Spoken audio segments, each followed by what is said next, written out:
Hai, perkenalkan nama saya Yosua Parulian Pardede dengan NIM 2105040007. Pada hari ini akan menjelaskan mengenai tentang kepailitan.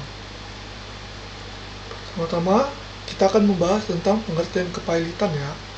Dalam peraturan kepailitan yang lama, yaitu Faillissement Verordening atau FF tahun 1905, nomor 217, Junto 1906, nomor 348, yang dimaksud dengan pailit adalah setiap berutang atau debitur yang ada dalam keadaan berhenti membayar, baik atas laporan sendiri maupun atas permohonan seseorang, atau lebih berpiutang, atau kreditur dengan putusan hakim dinyatakan dalam keadaan pailit.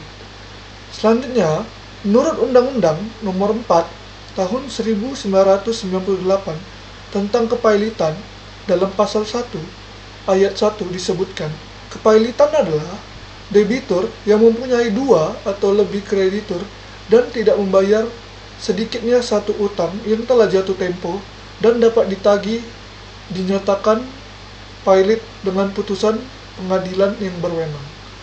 Selanjutnya, yang kedua, kita akan membahas tentang asas-asas kepailitan. Yang pertama yaitu ada asas keseimbangan. Undang-undang ini mengatur beberapa ketentuan yang merupakan perwujudan dari asas keseimbangan, yaitu terdapat pengaturan yang dapat mencegah terjadinya penyalahgunaan peranata dan lembaga kepailitan oleh debitur yang tidak jujur. Di lain pihak, terdapat ketentuan yang mencegah terjadinya penyalahgunaan peranata dan lembaga kepailitan oleh kreditur yang tidak beritikat baik. Selanjutnya, yang kedua, saya akan membahas tentang asas kelangsungan usaha. Dalam undang-undang ini, terdapat ketentuan yang memungkinkan perusahaan debitur.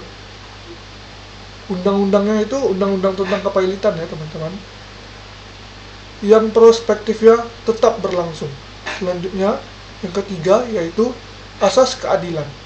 Dalam kepailitan, asas keadilan mengandung pengertian bahwa ketentuan mengenai kepailitan dapat memenuhi rasa keadilan bagi para pihak yang berkepentingan. Asas ini untuk mencegah terjadinya kesewenang-wenangan pihak penagih yang mengusahakan pembayaran atas tagihan masing-masing terhadap debitur dengan tidak memperhatikan kreditur lainnya. Yang keempat, asas integrasi. Asas integrasi dalam undang-undang ini mengandung pengertian bahwa sistem hukum formil dan hukum materialnya merupakan satu kesatuan yang utuh dari sistem hukum perdata dan hukum acara perdata nasional. Selanjutnya, saya akan membahas tentang syarat pengajuan pailit dan pihak yang mengajukan pailit. Yang pertama, untuk dinyatakan pailit, seorang debitur harus memenuhi syarat-syarat sebagaimana ditulis dalam pasal 2 ayat 1 tentang Undang-Undang Kepailitan. Yang pertama, debitur harus mempunyai dua atau lebih kreditur. Yang kedua, tidak membayar sedikitnya satu utang jatuh waktu dan dapat ditagih. Yang ketiga, atas permohonannya sendiri maupun atas permintaan seorang atau lebih krediturnya. Selanjutnya, pihak yang dapat mengajukan permohonan pailit yang pertama yaitu debiturnya sendiri, yang kedua kejaksaan untuk kepentingan umum, yang ketiga yaitu seorang atau lebih kreditnya, yang keempat Bank Indonesia, yang kelima Badan Pengawas Pasar Modal, dan keenam yaitu Menteri Keuangan. Selanjutnya saya akan membahas yaitu apa sih klausa arbitrase.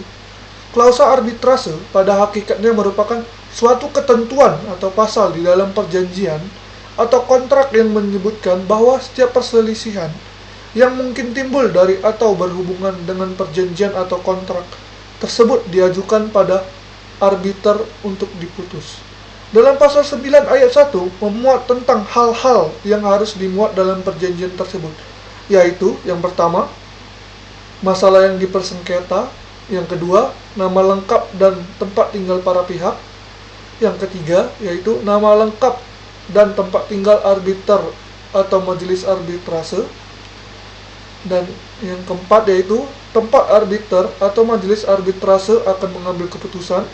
Yang kelima, nama lengkap sekretaris. Yang keenam, jangka waktu penyelesaian sengketa. Yang ketujuh, pernyataan kesediaan dari arbiter. Yang kedelapan, pernyataan kesediaan dari pihak yang bersengketa untuk menanggung segala biaya yang diperlukan untuk penyelesaian sengketa melalui arbitrase. Dan yang terakhir, yang kesembilan, perjanjian tertulis yang tidak mencantumkan syarat ketentuan tersebut di atas adalah batal demi hukum, tertulis dalam pasal 9 ayat 4. Selanjutnya, kewenangan pengadilan niaga. Berkenaan dengan kewenangan pengadilan niaga, sekarang ini sebagaimana diatur dalam pasal 300 ayat 1 Undang-Undang Nomor 37 Tahun 2004 bahwa kewenangan pengadilan niaga ialah memeriksa dan memutus perkara permohonan pernyataan pilot dan penundaan kewajiban pembayaran hutang, serta perkara lain di bidang perniagaan yang penetapannya dilakukan dengan undang-undang. Sengketa perniagaan dimaksud adalah berkaitan dengan sengketa hak kekayaan intelektual, sedangkan ruang lingkupnya lebih luas dari kata sengketa perniagaan. Belum jelas sengketa apa saja. Selanjutnya, saya akan membahas apa itu arbitrase. Menurut Undang-Undang Nomor 30 Tahun 1999 tentang arbitrase dan penyelesaian sengketa sebagai dasar hukum dari penyelenggaraan penyelesaian sengketa di luar pengadilan di Indonesia. Yang dimaksud dengan arbitrase termuat dalam pasal 1 angka 1, yaitu arbitrase adalah cara penyelesaian suatu sengketa perdata di luar peradilan umum yang didasarkan pada perjanjian arbitrase yang dibuat secara tertulis oleh para pihak yang dalam suatu perjanjian tertulis bersangkutan. Perjanjian arbitrase yang dimaksud diatur dalam pasal 1 angka 3. Perjanjian arbitrase adalah suatu kesepakatan berupa klausul arbitrase yang tercantum yang dibuat para pihak sebelum sengketa atau suatu perjanjian arbitrase tersendiri yang dibuat para pihak setelah timbul sengketa. Berdasarkan pada bunyi pasal tersebut, maka dapat disimpulkan, pertama, arbitrase harus dilakukan dengan bentuk perjanjian arbitrase yang tertulis. Kedua, arbitrase harus dibuat dalam bentuk perjanjian, maka dengan demikian secara tidak langsung ketentuan dari hukum perjanjian juga berlaku dalam arbitrase ini. Selanjutnya, dan yang terakhir, saya akan membahas upaya hukum dalam kepailitan menurut Undang-Undang Nomor 37 Tahun 2004. Seperti diketahui bahwa upaya hukum merupakan langkah atau usaha yang diperlukan oleh pihak-pihak yang berkepentingan untuk memperoleh keputusan yang adil, yang telah menetapkan putusan atas permohonan pernyataan pilot tersebut. Selanjutnya, panitera akan mendaftar permohonan kasasi pada tanggal permohonan tersebut diajukan. Dan kemudian, kepada pemohon akan diberikan tanda terima tertulis yang ditandatangani panitera dengan tanggal yang sama dengan tanggal penerimaan pendaftaran tersebut. Permohonan kasasi yang diajukan melebihi jangka waktu yang telah ditetapkan oleh undang-undang atau lebih dari 8 hari bisa berakibat pada dibatalkannya putusan kasasi. Upaya hukum lainnya adalah peninjauan kembali oleh Mahkamah Agung terhadap putusan atas permohonan kepailitan yang telah mempunyai kekuatan hukum tetap. Demikian hasil penjelasan saya. Mohon maaf jika ada kesalahan. Sekian dan terima kasih.